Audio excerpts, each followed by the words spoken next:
Imagine a woman. She might be sitting across from you right now, or she might be the reflection you meet in the mirror each morning. She could have a bustling career, a loving family, a vibrant circle of friends, a beautiful home. On paper, perhaps, she has everything. Yet sometimes in the quiet moments, showering, driving, or lying awake at 3 a.m. as the world holds its breath, a subtle, persistent ache surfaces, a whisper of something missing, a hollow space that no amount of achievement or affection seems to fill. It's not a lack of material things, not a longing for a different partner or a bigger house, but an unnamed, almost spiritual yearning. It's a feeling many women know intimately, a persistent sense that a vital piece of their puzzle remains unfound, unacknowledged, or simply unseen. Have you ever felt that? That persistent hum of an unfulfilled desire, lurking beneath the surface of a perfectly curated life.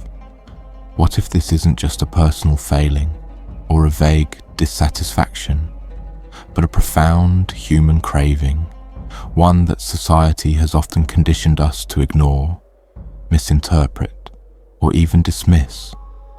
What if the one thing women crave more than anything else isn't what we've been told or what we've been chasing, but something far more fundamental, something that touches the very core of who we are? We are often taught to believe that the greatest desires are for love, security, success, beauty, or perhaps recognition in the public sphere. And certainly these are important aspects of a full life. But beneath all these lies a deeper, more primal longing, one that often remains unnamed and therefore unaddressed. The one thing women crave, more than anything else, is the profound experience of being authentically seen, understood, and cherished for their true self, unburdened by roles, expectations, or the need to perform. It is the desire for a deep, unconditional belonging that springs from the recognition of their intrinsic worth, bringing with it an unshakable sense of freedom. Think about the narratives we've been handed, both subtly and overtly. From a young age, many women learn to navigate the world through the lens of others' expectations. We are taught to be good girls, polite, accommodating, agreeable. We are encouraged to be pretty, to be kind, to be nurturing, to be supportive. As we grow, these expectations multiply. We become the perfect daughter, the understanding partner, the super efficient colleague, the endlessly patient mother, the selfless friend. Each role in itself can be a source of joy and purpose. But the cumulative effect is often an exquisite pressure to become a chameleon, constantly adapting our colors to blend into the scenery of others' needs and desires. We become masters of performance, crafting an outer self that flawlessly meets the demands of our various roles, often at the expense of our inner world. This constant performance leaves little room for the authentic self to breathe, let alone be truly seen. How can someone see you if you are perpetually wearing a mask, even a beautiful, well-fitting one? The very act of constantly striving to be enough in so many different ways means that the quiet, unique, sometimes messy, sometimes contradictory individual beneath is rarely given the space to emerge. And so, the ache begins. It's the ache of feeling invisible even when surrounded by loved ones, of feeling understood only on a superficial level, of feeling a persistent loneliness in the midst of companionship. It's the burden of carrying the full weight of one's own identity, unacknowledged and unvalidated by the world outside. Consider the energy expended in this daily dance, the internal editor that polices every word, every gesture, every emotional response, the constant self-monitoring. Am I being too much? Am I not being enough? Am I expressing myself correctly? Will this be misinterpreted? Will I be liked? Will I be judged? This is not merely vanity. It is often a survival mechanism, learned over generations to navigate a world that has historically been less forgiving of women who dare to be fully, unapologetically themselves. The fear of being dismissed, criticized, or rejected for expressing an authentic thought or feeling can be a powerful inhibitor. So the deepest thoughts remain unsaid, the most vulnerable feelings unshared, the unique perspectives unspoken. The woman becomes an echo of others' needs rather than a resonant voice of her own. This isn't to say that men don't experience similar pressures. The human condition is complex for everyone, but for women, these pressures often manifest differently, intertwining with historical and cultural narratives that have long defined their worth by their relationships and contributions to others, rather than their inherent personhood.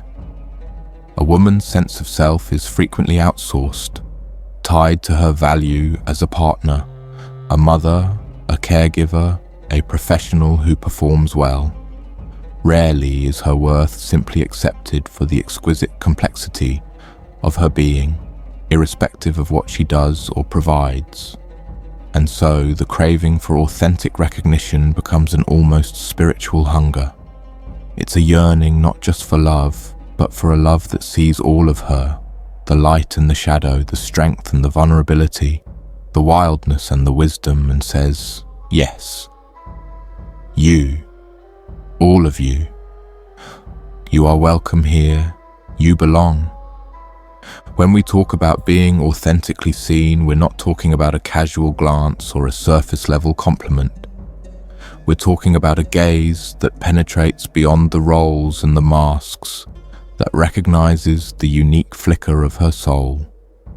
It's the profound understanding that comes from deep listening, not just to the words spoken, but to the unspoken narrative, the subtle cues, the emotional landscape that she inhabits. It's an acknowledgement of her inner world, her dreams, her fears, her intuitive wisdom, her burdens, her joys, her quiet resilience, all of which make her uniquely herself. It's being seen not as an extension of someone else, nor as a stereotype, but as a sovereign individual with her own rich tapestry of experiences and perspectives.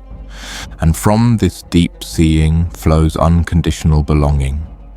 Imagine the relief, the sheer liberation of being able to simply be, without apology, without constant self-monitoring, without the fear of judgment for stepping outside prescribed lines. To belong not because you are fulfilling a role perfectly, or because you are agreeable, or because you are beautiful, but because your very existence is valuable and cherished. This isn't just about belonging to a family or a community. It's about belonging to yourself, rooted deeply in your own truth, knowing that this truth is not only tolerated, but celebrated. This sense of belonging is the fertile ground from which true freedom blossoms. The freedom to explore, to create, to rest, to choose, to fail, to rise, to evolve without the constant weight of external validation. When this deep craving goes unmet, the consequences are profound and far-reaching. It manifests as a quiet despair that settles in the bones, a persistent feeling of being an outsider looking in, even in her own life. It leads to burnout, not just from overwork, but from the exhaustion of constantly performing. It breeds resentment, a slow, simmering anger at the perceived invisibility, at the unacknowledged burdens. Women can lose touch with their own intuition, their own desires, their own true voice, becoming disconnected from the very core of who they are. This inner fracturing can lead to anxiety, depression, a pervasive sense of emptiness, and a desperate search for external fixes, be it through consumerism, endless self-improvement, or chasing fleeting relationships. none of which can truly fill the void. Relationships suffer too, as the unfulfilled longing can lead to superficial connections, a lack of true intimacy, and a feeling of being eternally misunderstood, even by those closest to her. So how do we begin to address this profound craving, both within ourselves and in our interactions with the women in our lives? The path is one of conscious awareness, deep empathy, and courageous action. For the woman herself, it begins with a radical act of self-reclamation. It starts by daring to ask, who am I beyond my roles and responsibilities? What do I truly desire? What brings me joy? What are my boundaries? It means creating sacred spaces for self-reflection, for listening to the quiet, sometimes trembling voice within that has been silenced for too long. It means practicing radical self-acceptance, embracing her imperfections, her vulnerabilities, her unique rhythms, rather than trying to edit them out. It means setting boundaries, not as acts of defiance, but as acts of self-preservation, protecting her energy and her authenticity. It means seeking out safe spaces, communities, friendships, therapists, where she feels genuinely seen and heard, where her truth is welcomed, not judged. It means consciously choosing to step off the hamster wheel of external validation and embark on the profound journey of validating herself. It means reclaiming her narrative, speaking her truth, however softly at first, knowing that her story, unvarnished, is powerful and worthy. For others, partners, friends, colleagues, and society at large, addressing this craving requires a shift in perspective, a conscious effort to truly see. It means practicing active listening, not just hearing the words, but tuning into the underlying emotions, the unexpressed needs. It means asking open-ended questions that invite depth and vulnerability. How are you doing, really? What's truly on your mind? What are your dreams, your fears? And then truly listening, without the immediate urge to fix, advise, or judge. It means seeing beyond the surface-level roles and achievements, looking for the intricate human being beneath. It means validating her emotions and experiences even if they differ from your own, with simple acknowledgements like, I hear you. That sounds incredibly difficult. I see your strength.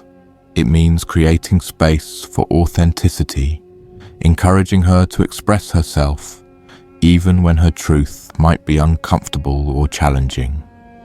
It means consciously challenging assumptions and stereotypes, dismantling the historical narratives that have confined women to narrow boxes. It means appreciating her intrinsic worth, not just for what she contributes or provides, but simply for who she is, in her magnificent, multifaceted entirety. When we begin to meet this craving, both within ourselves and in our relationships, a profound transformation occurs. The quiet ache begins to recede, replaced by a deep sense of wholeness, peace, and vibrant purpose. A woman who feels truly seen and understood stands taller, speaks with greater clarity, and moves through the world with an unshakable confidence that comes from inner alignment. Her relationships become deeper, more authentic, infused with genuine intimacy and mutual respect. She becomes a powerful force not because she is striving to meet external expectations, but because she is rooted in her own truth, expressing her unique gifts and wisdom with an exhilarating sense of freedom. This isn't a magical cure-all, nor is it a finish line to cross. It is an ongoing journey of continuous recognition, validation, and courageous self-expression. It is about fostering a world where all individuals, but especially women, can thrive in their authentic selves, where their inherent worth is acknowledged and celebrated, not earned. What if, by truly seeing, truly honoring, we unlock not just a woman's individual potential, but the potential for deeper connection, richer meaning, and profound belonging in all our lives. Perhaps the greatest gift we can give and receive is the gift of genuine, unburdened presence, the profound recognition of another's soul. And perhaps that is the very thing we have been missing all along.